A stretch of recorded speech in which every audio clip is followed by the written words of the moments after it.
Hi everyone, thank you again for joining us for our second session. We're here sitting with our community health worker. My name is Liana Adrung and I am the Executive Director for the Monsignor Dega Association, Monsignor American organization. To learn more about what we do, please visit our website. So before we start our conversation today, we would like for you guys to go ahead, introduce yourself, tell us your name and what one thing that leads you to doing community work. Hi everyone, my name is T and community health worker for the MDA, and I am doing community health worker just because of my background as a refugee. And which community you serve again? I'm serving Burmese community and Kareni communities. My name is Prince Mundeke, pastor of El Shaddai Vision Church. I work as community health worker in MDI, and I decided to join MDI because I feel like my community, Swahili community, need to know more about what's going on as a refugee, as a former refugee and pastor. I believe that they have to take responsibility so that everybody can be safe. Hello everyone, my name is Ha Tong. I am a community liaison at the Monsignor Dega Association. My heart has always been for family and children, especially for the immigrants and refugee community. And I have to say thanks to my mom, the one lead me to this kind of work at a very young age. She used to be almost like a community health worker when we were still in Vietnam, and she used to help spread information about diseases, health, in agriculture and stuff like that. And she would take me to meetings, to events, and to people's houses to spread information. And she carried that into her regular daily basis too. I'm Mary. I'm also a community health worker for the MDA representing the Senegalese community. And what inspired me to do this work is because of my past and how my mother grew up. And our community needed to be a little bit more educated on what's going on around today. And I also, just like your parent, my mother also did this type of work too and led me here. Throughout your experiences working in your community, can you guys share one of the top challenges or the top needs that you think other people need to know in your community? I think mental health should be something that we need to talk about more. I just think it's a very difficult topic to address, to discuss, and to find the solution for. And especially these past 2 years during COVID, then it's just very difficult for the community members and also for us too as a community health workers. Anyone else relate? Like, do you see mental health as something that need to be addressed, or how can a provider help your community when it comes to that topic? As a community for refugee, mostly the one of the top problem is the mental health, because they came to a new country and they don't know anyone, and also back in refugee mostly became refugee because of civil war or something like that. So those life past traumas that they came with, and also when they came here, like they don't know the culture and stuff like that. So those life pressure in the society just keep piling up from them. So I think we should definitely focus on the mental health as one of the top ones. Yeah, I totally agree, and I think it's also important to let our community know that there is professional help out there, right? In the American culture, people seek help, counseling help, something like that, but that is something that we might not be aware of seeking help. Mm-hmm. What about you, Pastor Prince? With my experience working with refugees since Africa, I've been translating many refugees during their resettlement process. The majority of people who came here as a refugee, they came because there are some mental issues that they're facing while in a refugee camp, while in the refugee life. But the problem is when they arrive here, they might focus on how they'll start making income. So I came here myself. I had so many issues with the mental situation because I spent like 12 years in a refugee camp. But I never see somebody asking me, hey, this is the mental facility, because I need to see, after going through the war, bomb, there are a lot of things that I went through. I needed somebody who would talk to me. So the only thing I rely on was my religion, because by praying, I believe that God healed me. But I don't know how about other people who don't have the faith that I have. So it should be among the priority. And again, the life system, it is totally different from where I come from. Everything that we see starting on the airports when we arrive in America can traumatize us. There are a lot of things that need to be changed so that people should be referred to the mental facility. Yeah, and then sometimes, like when we hear the word mental, right, we think it's like really bad, right? The stigma that goes around it. But, that's not the case. And, it's something that we need to educate ourselves and each other that, this is basically, we talk to someone rather, instead of talking to a family member or friend, talking to a professional. And those are some of the places that a lot of our community member might not be aware of their resources, because when you hear something about mental, like, that's kind of like crazy stuff, or, different things and stuff like that. What are your experiences, Mary? I know back home they don't really take it serious or see it as a problem. Like you said, when you think of mental, it's very negative. Mm-hmm. So they experience all this trauma, and then when they get here, like most people are like kind of shy or have like a lot of pride to go seek professional help. Mm-hmm. And then even if they are referred to someone, they look at it as a bad thing. So they're not able to open up and express themselves. And I think that might be one of the issues. They're not really able to communicate what happened to them or their past, or even like express their emotions. That's one of the problems. Like a lot of people don't know how to open up about their feelings, and even sometimes they don't know what they're feeling. So like the depression is also a big thing with mental health, and some people don't know that they're depressed. So when they do go seek help, they're kind of confused on what's going on about them as well. Mm-hmm. So yeah, I would just say mental health is a very big issue, and they need to prioritize it, especially because they try to put it on the backhand and kind of like say it's not that big of a deal. I can handle it myself. But I think, yeah. So that just brings back to, we need to talk to each other and encourage each other to talk to other people when it comes to like, I'm feeling sad, I just don't want to do anything, right? Because this and that happened and stuff like that. You guys, I heard I heard Pastor Prince and Mary mention trauma, right? You all mentioned trauma. So do you think those are like trauma is one of the things that cause mental health issues in our community, in the refugee and immigrant community? Like Pastor Free Praise briefly mentioned about bombing and mentioned about war. So when you go through those, it just live with you forever. You just one of my family, my community members, all of them go through that. But I heard one of them talking about, sometimes I still dream about those events in the past. So it's really hard to get rid of them for them. Yeah. So the trauma that either Pastor Brent mentioned, like something in refugee camp, right? And some people was in war in refugee camp.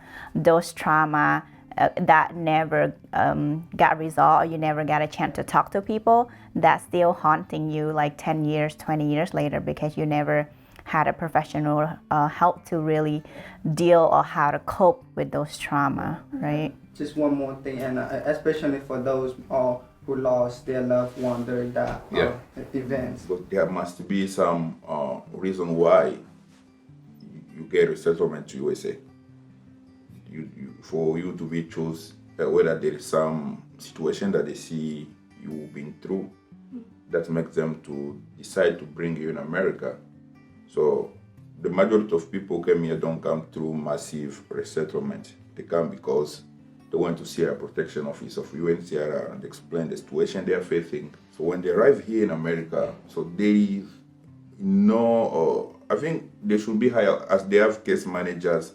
there should be also some psychological specialists in the refugee offices to help also in trauma situations. I think that's a good idea to have a clinical social worker, because clinical social worker are trained therapists as well to have in those agencies. I think that would be really good, something that they, in the future, that agency can have. I think that would be very helpful because,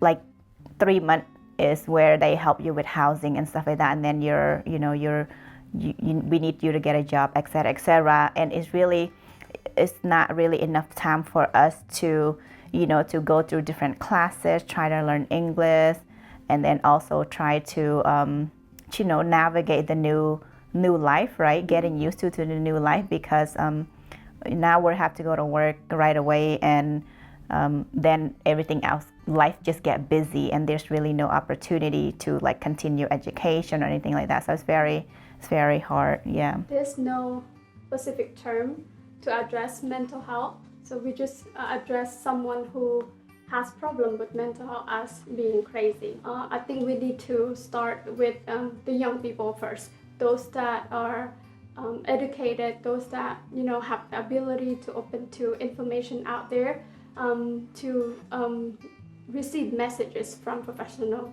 people. So, and then they will be the one help spread that awareness to others, community members. So I think first of all we need to work on education first and explain to people what is mental health and why is it important for us to care about mental health. I can definitely agree with you, starting by educating with the younger people. I think that that's very important because, they grow up and they see their parents as an example, their community as an example, and when their community is not put in mental health first and, disregarding problems and stuff like that, then they're going to do the same thing. But, school could help, communities could help. We could talk about it more so they're aware of it and know how to deal with their own problems as well. And then talk about mental health to their parents, and then their parents could actually come to a realization like, yeah, this is important and we should put this first. So I think talking about it a little bit more with our communities, with our children, will help definitely. So I like the idea of our young people in our community learning about the topic and be willing to talk about it, right? Take the stigma out and all that kind of stuff. But I think maybe something that we can also work with is the provider. We need to talk to them so they can understand, so we can hold them accountable for how to serve the refugee and immigrant community when it comes to people who, are diagnosed with different mental health condition, right? As our community continues to age, right, these trauma is going to come back to them because now they're older, in their 70s, in their late 60s, and some of them don't have family member, right? Some of them don't have family member. Now they're retired and they're lonely. They can't really go anywhere. They're thinking about what has happened in the past, and these can affect their current state of situation, Do you guys want to add anything to that? In my language, there's something they say, usipotunza kitu kingali kidogo kitakufa. So that means we have to start from the community before to go to the providers, because the community have to understand that the mental issue is not a cast, because there should be so many awareness programs like mobilizing the community first, so they can understand that the situation. Imagine if we do it the way we're doing for COVID-19. If we can send community leaders in our communities, and so they can talk to people, understand that, if you have appointment with a health provider, go there, it is for your benefit. As a pastor, sometimes I do a lot of counseling, because that's my job. But there are some areas I cannot go, because these need a provider, a specialist. I think it's important for providers to work with community members. People from that community have the best understanding of their own community, right?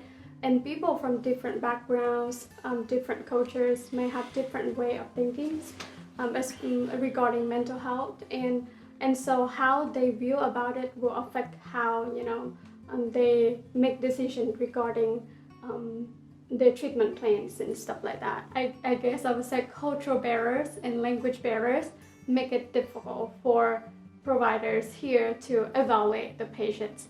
And so I think having a better understanding of that culture is really important. Earlier, Pastor Brent mentioned as a community leader, you are getting called 24/7 versus a provider or an agency, might work there from 9 to 5, right? So with that being said, you sometimes have to represent the community member. So it is important for providers to collaborate with community leader and as well as with patient, right? All we're asking for provider or whoever to take that extra step to work with us. The last question that I wanted to talk about is the aging population, right? Like for example, our community member, the Montreal community member, we have been here over 30 years now, and a lot of people who came in the 1986, 87, or in the early 1990s, right? Those individuals are now getting older. So as our community age, there's a lot of needs in the community, especially when it comes to health issues, and especially for those who don't have family members to help them.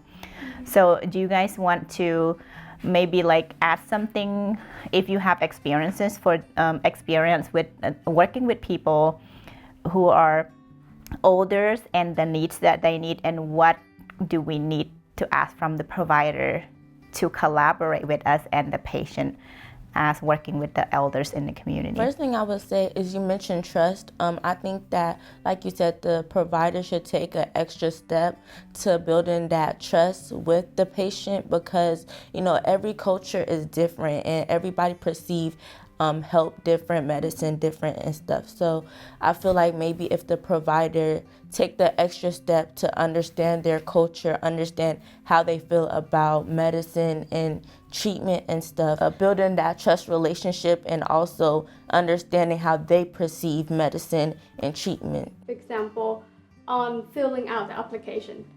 For general population, they just, somebody could just drop off the form, or they could go pick up the form, or somebody could just finish this form online or over the phone. That's it, it's done.